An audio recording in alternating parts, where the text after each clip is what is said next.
ఒకనాడు ఆవుల్ని మేపడానికని అడవికి వెళ్లిన కచుడు అలసిపోయి ఒక మర్రి చెట్టు కింద పడుకున్నాడు.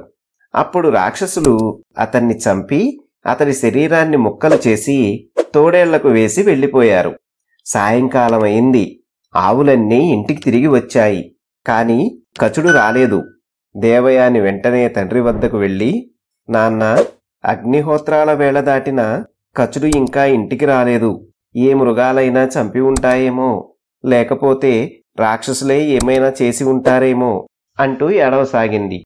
అప్పుడు శుక్రుడు దివ్యదృష్టితో కచుడి చావును తెలుసుకొని మృత సంజీవని విద్యను ప్రయోగించాడు. అప్పుడు కచుడు బ్రతికి తోడేళ్ల పొట్ట చీల్చుకొని బయటికి వచ్చి ఇల్లు చేరుకున్నాడు. దేవయాని మనస్సు కుదుటపడింది. కచుడు కృతజ్ఞతతో శుక్రుడికి, దేవయానికి నమస్సులర్పించాడు. కొంతకాలం గడిచింది. ఒకనాడు దేవయాని కచుడుని పూలు కోసుకురమ్మని అడవికి పంపింది. రాక్షసులు అక్కడ కచుణ్ణి పట్టుకొని చంపి సముద్రంలో పడేశారు. ఈసారి కూడా దేవయాని తండ్రి ద్వారా కచుడిని బ్రతికించుకుంది.